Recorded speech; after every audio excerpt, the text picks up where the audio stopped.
ओम शांति। सुनते हैं आज की मीठी मुरली मीठे बाप दादा से।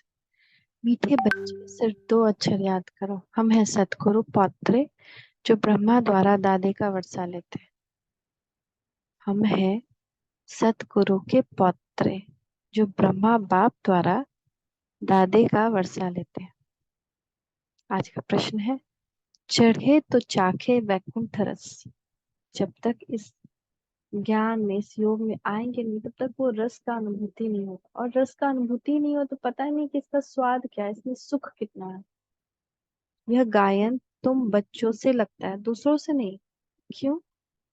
क्योंकि तुम्हारे सामने जबरदस्त मंजिल है। तुम बाप के पास परम धाम घर में आते हो, फिर नई दुनिया में आते हो। सब नहीं आएंगे, दूसरे किसी के लिए ये गायन नहीं हो सकता। फल उनमें भी कच्चे पक्के नंबरवार होते हैं, लेकिन उनके सामने मंजिल नहीं होती। वह वैकुंठ रस को जानते भी नहीं। अभी जो बाबा के बच्चे बनते हैं, बाबा उनको वैकुंठ घुमाता है, तो वो जानते हैं कि कितना सुख है, वहां से आने का मन ही नहीं करता है। तो बाबा उनको घुमाता है, तो वो जानते हैं कि वैकुंठ रस क्या होता है। तो चढ़े तो चाखे वैकुंठ, इस ज्ञान की सीढ़ी चढ़ने पे ही उस वैकुंठ रस को हम चख सकते हैं।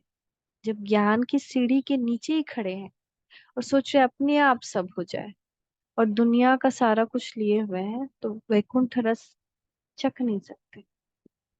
तुम बच्चे ही कहते हो कि अब हमें उन राहों पर चलना है जहाँ गिरना और संभलना है।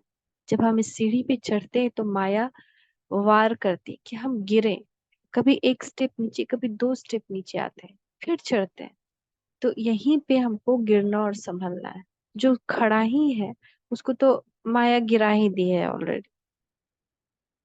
हमें उन राहों पर चलना है। ओम शांति। जब गीत बजता है तो बच्चे समझते हैं कि हमारे लिए इनमें भी ज्ञान है। अज्ञानी मनुष्य के लिए तो अज्ञान है, ज्ञान है ही नहीं। ज्ञानी तो आत्मा के लिए ही ज्ञान है। समझते हो, बरोबर माया के तूफान ही गिराते हैं, फिर ईश्वर बाप चढ़ाते हैं, अर्थात गिरे हुए ज्ञान को ज्ञान की संजीवनी बूटी देते हैं। अगर कोई काम के तूफान में आ जाते हैं तो गिर जाते हैं, फिर क्रोध का भी तूफान लगता है तो गिरना होता है। तो ये गिरना और चढ़ना होता है। तो जो विकार छोड़ने का कोशिश करते हैं उनको और तूफान लगता है। क्योंकि आप देखिए, जितना भी पहले जमाने का ऋषि मुनि का जितना भी टीवी वीडियो पे दिखाता था या ग्रंथ में पढ़े कि जब भी वो तपस्या करते थे तो बहुत परीक्षाएं उनको देनी पड़ती थी। कभी आंधी, कभी तूफान, कभी बारिश, कभी शेख, कभी उनके चारों तरफ मिट्टी आ जाना। तो ये सब क्या है? माया का तूफान। ये इसी को मतलब स्थूल में उसको दिखाया, लेकिन एक्चुअली ये माया का तूफान, मिट्टी यानी देह अभिमान।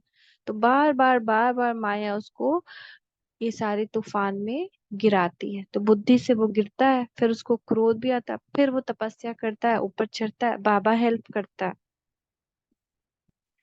तो बाबा कहते हैं गिरे हुए को ज्ञान की संजीवनी बूटी देते हैं, फिर मुरली चलाते हैं, उसको ज्ञान देते हैं कि बच्चे तुम कर सकते हो, आगे बढ़ो। फिर उसको ज्ञान की संजीवनी मिलती है, फिर वो आगे बढ़ता है।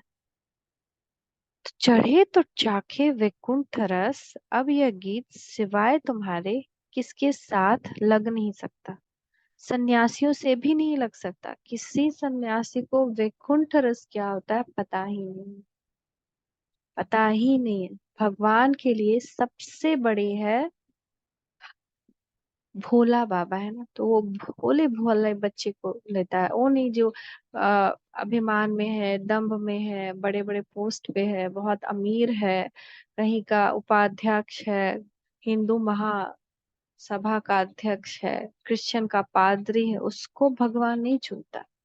अपने भोले भाले बच्चे को चुनता है, भोली भाली माताओं को, भोली भाली कन्याओं को, भोली भाले बच्चों को चुनता है। फल उन्हों के पास भी कच्चे सन्यासी होंगे, परंतु उन्हों को कोई मंजिल नहीं। तुम्हारी तो बड़े ते बड़ी जबरदस्त मंजिल है। दुनिया में कितना भी ऊंचा कोई जाए, कोई लक्ष्मी नारायण नहीं बन सकता। यहाँ भगवान हमको लक्ष्मी नारायण बनाते हैं। इतने रिच, इतने ज्यादा वो संपत्तिवान और पूरे ये कि उनकी पूजा ही होती है कि वो हमको ही धन दे। लक्ष्मी की पूजा क्यों होती है कि उनसे हमको धन मिलेगा। क्यों? क्योंकि वो बहुत संपन्न थे। तो सब सोचते हैं कि जिसके पास भरपूर होता है उसके पास ही मांगने जाते हैं, इसीलिए लक्ष्मी की पूजा होती है। सब जानते हैं उनके पास संपूर्ण था तो उनसे मांगते हैं, लेकिन अभी तो दे नहीं सकते।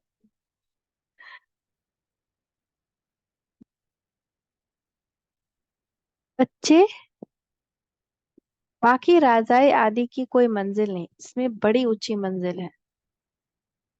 वह करके तो शास्त्र आदि पढ़कर विद्वान बन जाते हैं। सन्यासी बहुत शास्त्र पढ़ लेते हैं और अपने आप को विद्वान ही समझते हैं।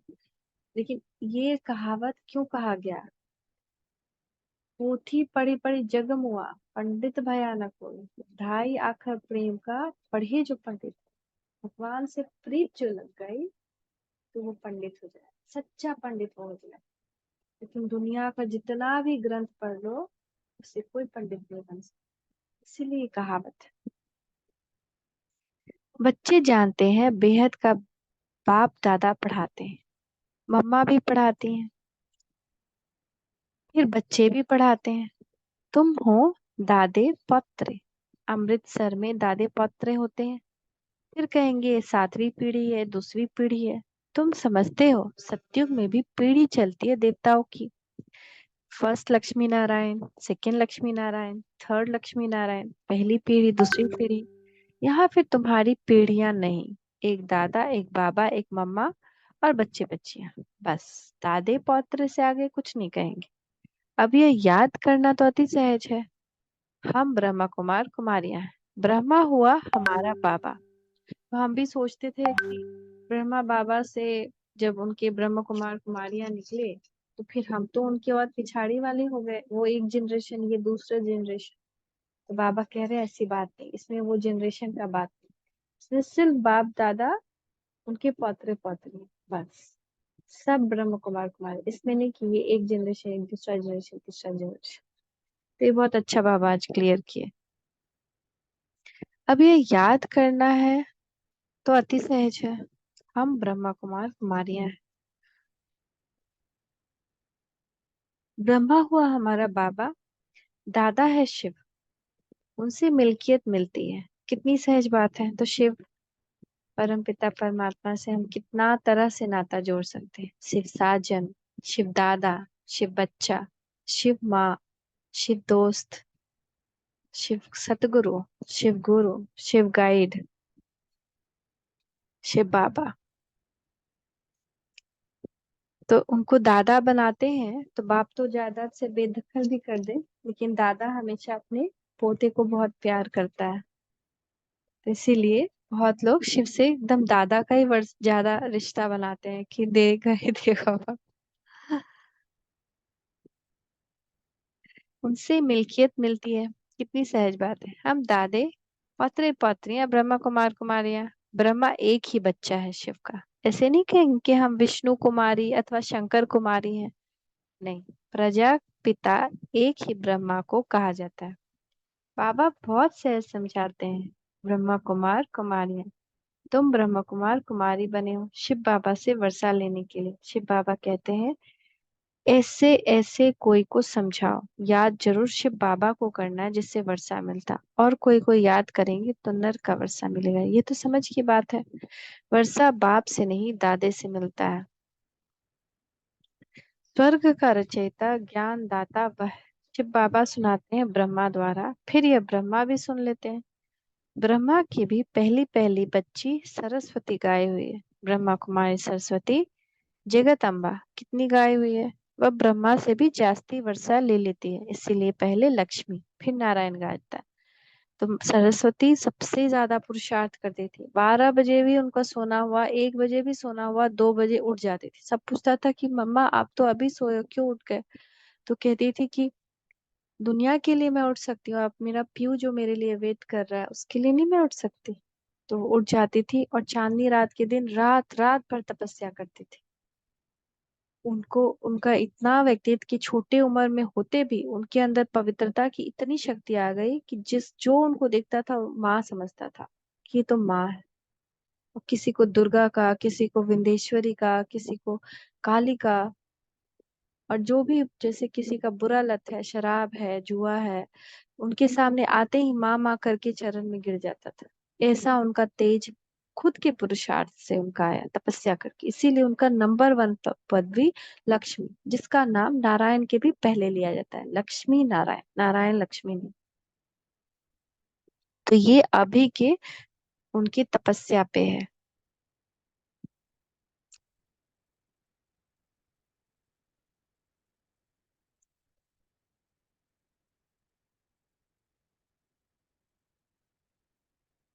तुम जानते हो हम जगत अम्बा और जगत पिता के बच्चे ठहरे, तो क्यों नहीं दादा से वर्षा ले लेवे। हम ब्रह्म कुमार कुमारियां, दादे पौत्रे पौत्रियां हैं, बस दूसरी तीसरी पीढ़ी नहीं है।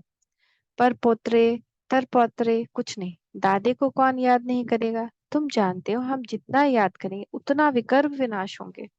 को याद करना है, दिल से याद करना है। जिसे हम घर के संबंध, सगे संबंधी को याद करते हैं, वैसे याद करना है, भगवान के जैसे नहीं कि मेरे हो तुम कोई को भी समझा सकते हो। शिव परमपिता परमात्मा स्वर्ग का रचयिता है, बरोबर रचते हैं ब्रह्मा द्वारा। फिर ब्रह्म कुमार कुमारी की को ब्रह्मा द्वारा कहते कि मुझे और वर्षे को याद करो, देह के सर्व संबंधों को भूल जाओ। कहा जाता है आप मुए मर गई दुनिया। आत्मा शरीर से अलग हो जाती है तो कुछ भी नहीं रहता। आत्मा शरीर से अलग हो गई तो क्या मेरे से किसी का इतना प्यार है कि मेरे देह को रखे रहेगा। या देह चला गया, अगर मैं आत्मा बन के किसी के पास आ जाऊं तो मुझे प्यार करेगा कि डर के भाग जाए, भूत आया भूत आया भूत आया। तो किसी को ना मेरे आत्मा से प्यार है, न किसी को मेरे देह से प्यार है। जब तक यहाँ दोनों जीवात्मा है, जब तक मोह का बंधन है। नहीं तो कोई हमको न मेरे बॉडी को रखेगा न खाली आत्मा को। आत्मा शरीर से अलग हो जाती है तो कुछ नहीं रहता, देह का अभिमान ही निकल जाता है। हम बाबा के पास आए हैं, फिर हमें गोरा बनेंगे। अभी शाम है, शाम और सुंदर बनने का यह नाटक है, पूरा नाटक यही है। हम पहले सुंदर रहते हैं सतयुग त्रेता में, फिर द्वापर से श्याम बनते हैं, काले बनते जाते हैं। मतलब आत्मा गोरी होती है, आत्मा काली हो जाती है। आत्मा प्योर हसीन बनती है। अभी तुम्हारी आत्मा आयरन एजेड बन गई है, तो शरीर भी ऐसे ही है। सतयुग में तुम गोरे थे। एक हसीन मुसाफिर आते हैं घोड़ा बनाने, उनकी आत्मा तो सदैव गोरी है, भगवान हसीन मुसाफिर है। वो तो हमेशा ही गोरा रहता है, कभी खाद नहीं पड़ती, क्योंकि वो जन्म मरण में नहीं आते हैं। कितना सहज कर समझाते हैं, फिर भी ऐसे दादे को भूलकर फारकती देते हैं। इसीलिए बाबा कहते हैं कि महान से महान मूर्ख और फिर सयाने से सयाने देखने हैं तो यहाँ देखो। बाबा कहते हैं इसी धरती पर सब है, महान से महान मूर्ख और महान से महान सयाने भी। मूर्ख भी ऐसे हैं जो अति सहज दो बातें भी समझ नहीं सकते। सिर्फ समझना है हम आत्मा है, वह निराकार परमपिता परमात्मा हमारा दादा है। यह प्रजापिता ब्रह्मा तो नामी ग्रामी है, उन द्वारा शिव बाबा वर्षा देते हैं। ब्रह्मा को छोड़ा, दादे को भी छोड़ा तो वर्षा खत्म हो जाएगा। बाबा कितना सहज करके समझाते कि हम ब्रह्मा कुमार कुमारियां हैं। ब्रह्मा विष्णु शंकर हैं सूक्ष्म तनवासी, उसमें भी ब्रह्मा को प्रजापिता कहते हैं। सूक्ष्म वतन में तो मनुष्य सृष्टि नहीं रची जाती, ब्रह्मा कहते हैं ना सृष्टि के रचयिता है। तो वो सृष्टि सूक्ष्म वतन में बैठकर तो नहीं रचेंगे ना, वो धरती पे रचते हैं, मनुष्य धरती पे है। शंकर व विष्णु को प्रजापिता नहीं कह सकते। प्रजा का पिता तो जरूर यही होगा, धरती पे ही होगा। जहाँ प्रजा है वहीं तो प्रजापिता होगा। ब्रह्मा के मुख कमल से ब्राह्मण निकले, कहते हैं ब्रह्मा के मुख से ब्राह्मण निकले, यानी उस ज्ञान से ब्राह्मण बने। जब उन्होंने वो ज्ञान दी तो उस ज्ञान से ब्राह्मण बने। ब्राह्मणों से पूछो तुम किसकी वंशावली हो, सब ब्राह्मण कहते हैं कि हम ब्रह्मा के मुख से जन्मे, जो कुख वंशावली है। लेकिन एक्चुअली वो है नहीं मुख वंशावली, तो हम लोग, वो तो कुख वंशावली। ये सिर्फ गायन हो गया, बाकी ऐसे है नहीं।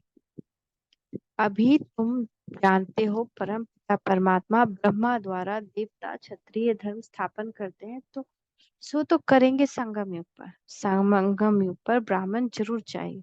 कलयुग अंत में है शूद्र। तुम बच्चों को कितना अच्छी रीति समझाया जाता है। श्रीमत तो मशहूर है, श्रीमद् भगवत गीता। उनसे क्या सुनना होता है? श्री श्री ने ज्ञान सुनाया होगा, श्रेष्ठ से श्रेष्ठ बनाया होगा। अभी तुम प्रैक्टिकल में बीके बने हो। तुम कहते हो बाप दादा, हम कल पहले भी आपसे मिले थे, 5,000 वर्ष पहले भी हम सेम काम कर रहे हैं।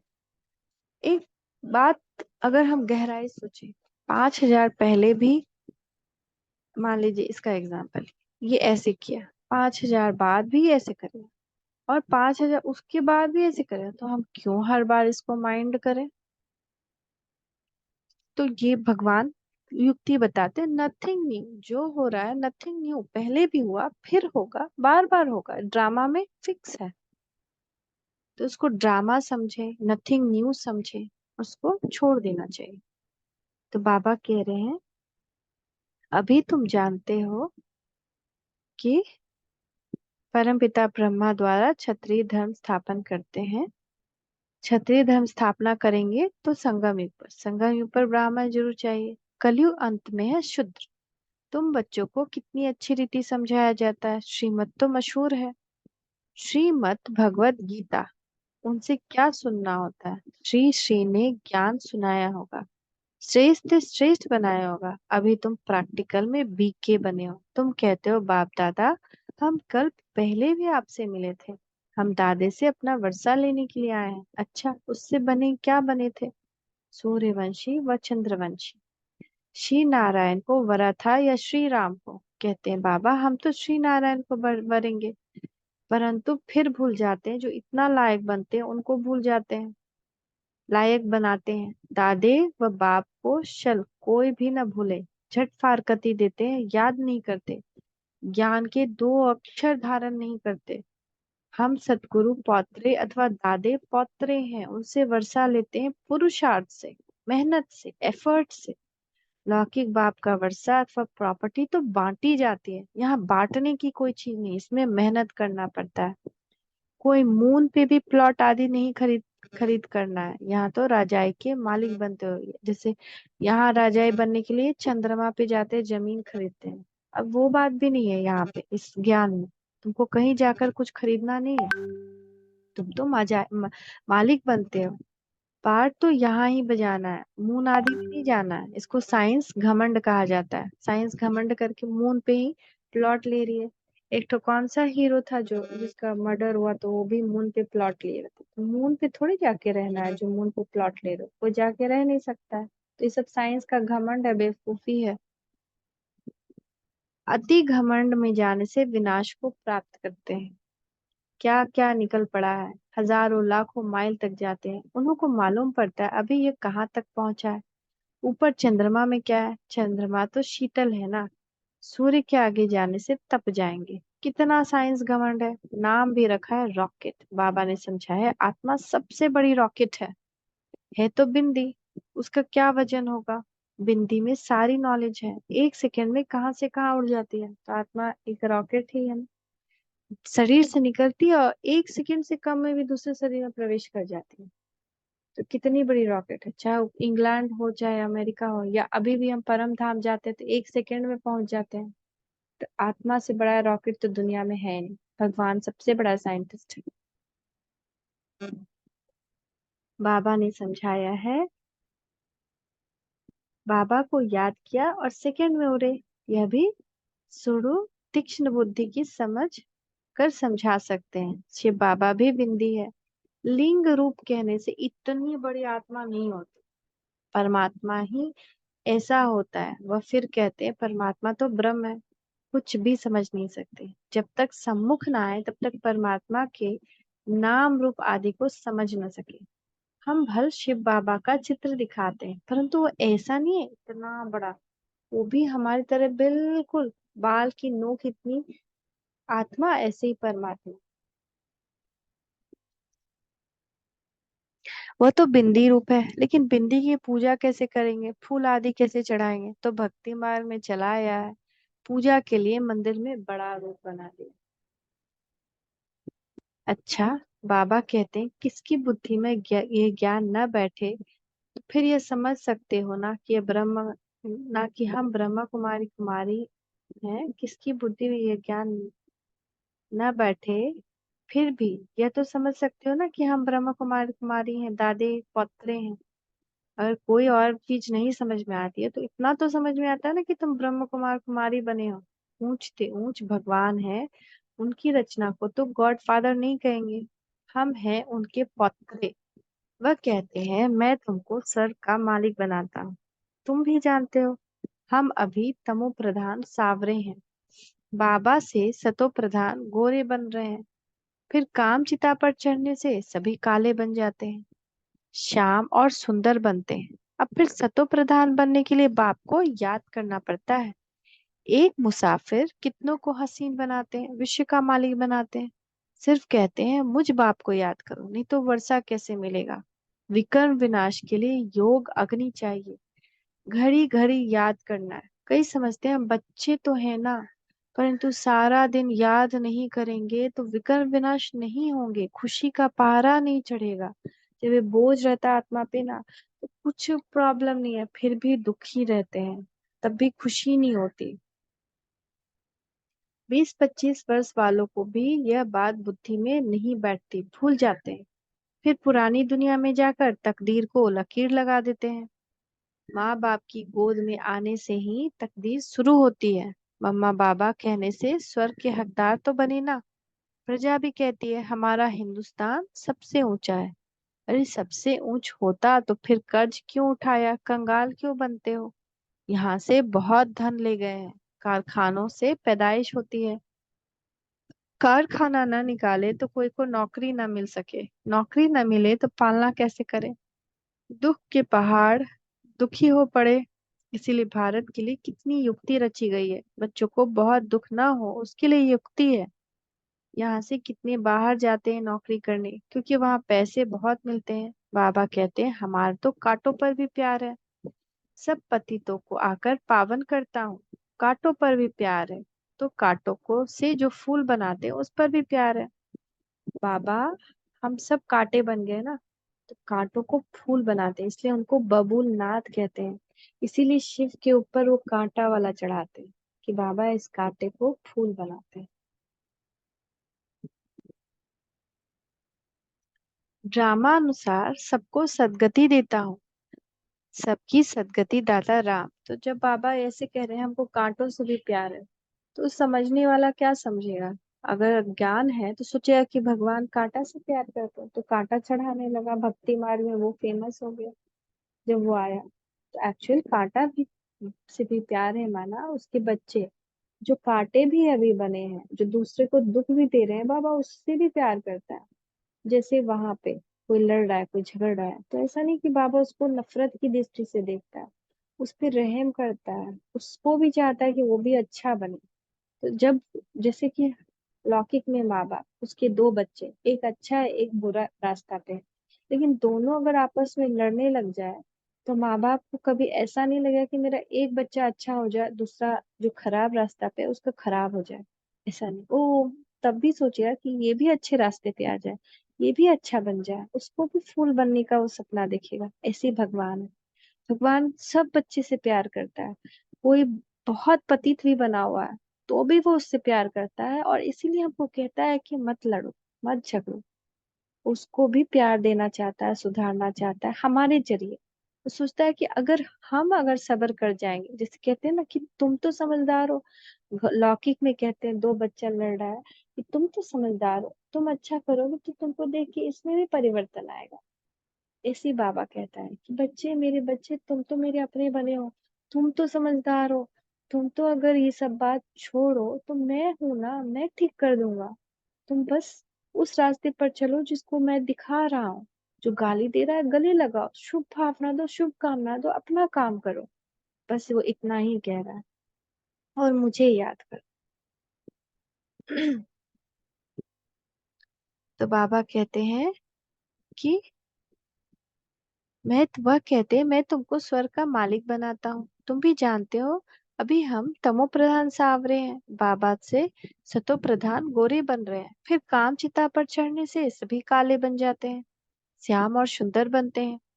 अब फिर सतो प्रधान बनने के लिए बाप को याद करना है, घड़ी घड़ी याद करना है। कई बच्चे समझते हैं हम बच्चे तो है ना, कहते हैं कि हम बच्चे तो है ना, भगवान तो सर्वव्यापी है, याद क्या करना है, वो तो सब जानता है। नहीं, उसको याद करना है, सपर के याद करना है। परंतु सारा दिन याद नहीं करेंगे तो विकर्ण विनाश नहीं होंगे, खुशी का पारा नहीं चढ़ेगा। 20-25 वर्ष वालों की बुद्धि में नहीं बैठती, भूल जाते हैं, फिर पुरानी दुनिया में जाकर तकदीर को लकीर लगाते हैं। माँ बाप की गोद में आने से ठंडी शुरू होती है। माँ बाप कहने से स्वर्ग के हकदार बने हैं, प्रजा भी कहती है। तो हाँ, ये बाबा बोलते बच्चों को बहुत दुख ना हो उसके लिए कारखाना रचा गया, ये सब रचा हुआ। तो बाबा को कांटों से भी प्यार है, तो कांटों से भी फूल बनते हैं, उन पर भी प्यार है। ड्रामानुसार सबको सदगति देता हूँ, कोई भले स्वर्ग लोक में आए, लेकिन सदगति बाबा सबको देते हैं। सबका सदगति दाता राम, वो राम है, हम सबका राम, हम सब सीता है, तो सबका प्यारा हुआ ना। उसमें कांटे भी हैं, फूल भी हैं। कायदे अनुसार स्वर्ग की स्थापना होती है, उसके लिए लायक भी बनाते हैं। कहते हैं ना, पतित पावन आओ, आकर पावन बनाओ। अभी तुम जानते हो, पतित पावन बाप आया है, भारत को खास और दुनिया को आम पावन बनाते हैं। सर्वोदया लीडर नाम रखाया है, यह भी अपने पर नाम रख दिया है। जैसे श्री श्री 108 कहते हैं, सर्व माना सब। कोई भी मनुष्य तो सबकी सदगति कर न सके, ऐसा कोई मनुष्य है जो पूरी दुनिया की सदगति कर सकता है? भले कोई गया, उसको थोड़ा सा मंत्र दे दिया, जाप दे दिया, थोड़ा उसके जीवन को सुधार दिया, लेकिन पूरा नहीं सुधार सकता ना, पूरी दुनिया को का कोई बेड़ा उठा सकता है। पूरा दुनिया को सदगति देने वाला एक ही है। अच्छा, मीठे मीठे सिखी लदे बच्चों प्रति माता पिता बाप दादा का याद प्यार, गुड मॉर्निंग। रूहानी बाप की रूहानी बच्चों को नमस्ते। रूहानी बच्चों की रूहानी माता पिता बाप दादा को याद प्यार, गुड मॉर्निंग, नमस्ते बाबा, नमस्ते, शुक्रिया बाबा, शुक्रिया। धारणा के लिए मुख्य सार, देह भान को भूलने के लिए जीते जी अपने आप को मरा हुआ समझना है। आप मरे, मर गई दुनिया, बार बार इस देह से न्यारा होने की प्रैक्टिस करो। बार बार परम धाम जाओ आओ, जाओ आओ। हम दादे पौत्रे हैं, हमें लायक बन उनसे पूरा वर्षा लेना है। आत्मा को योग बल से पावन बनाना है, खुशी में रहना है। आज का वरदान है, अशांति और हंगामों के बीच शांति कुंड की अनुभूति करने वाले शांति स्वरूप भव। चारों तरफ हंगामा हो, कोई भी कुछ भी कर रहा हो, शाउट कर रहा हो, दोष दे रहा हो, बुरा भला कह रहा हो, गाली दे रहा हो, तोड़ रहा हो, फोड़ रहा हो, कुछ भी कर रहा हो, लेकिन हमको क्या करना है? शांत स्वरूप स्थिति में स्थित रहना है, अखंड। जब किसी स्थान पर हंगामा हो तो उस झगड़े के समय शांति की शक्ति की कमाल दिखाओ। तुम हो शांति स्वरूप, तुम्हारे गले का हार है शांति। सबकी बुद्धि में आए कि यहाँ तो शांति का कुंड है। शांति कुंड बन शांति की शक्ति फैलाओ, शांत स्वरूप होकर शांति कुंड का अनुभव कराओ। उस समय वाचा की सेवा नहीं कर सकते, उस समय कोई क्रोधित है, कोई गाली दे रहा है, गलौज दे रहा है, उसको हम जाकर के भाषण नहीं दे सकते हैं कि तुम चुप रहो, ये करो, वो करो। हम बोलेंगे वो और बढ़ेगा। मनसा से शांति कुंड की प्रत्यक्षता कर सकते हो, मैं शांत स्वरूप, मुझसे किरणें इस आत्मा को जा रही है, ये भी शांत हो रही है। ऐसे मनसा में करना है। सबको वाइब्रेशन आनी चाहिए कि बस यही शांति हमको मिल सकती है, फिर वो दुनिया छोड़कर वहीं आएगा। तो ऐसा वायुमंडल बनाओ, घड़ी घड़ी काम करते मैं शांत स्वरूप हूँ, मुझे शांति की किरणें निकल रही, तो हमारे चारों तरफ शांति का एक बादल बन जाएगा, जो सबको खींचेगा, जो सबको शांति की अनुभूति कराएगा, कुंड बन जाएगा, एक शांति कुंड। स्लोगन, स्वयं की और सर्व की चिंताओं को मिटाना ही शुभ चिंतक बनना है। हम ना स्वयं चिंतित हो ना दूसरे को चिंता में लाए। सबकी चिंता को मिटाना ही शुभ चिंतन चिंतक बनना है। ओम शांति, ओम शांति, ओम शांति।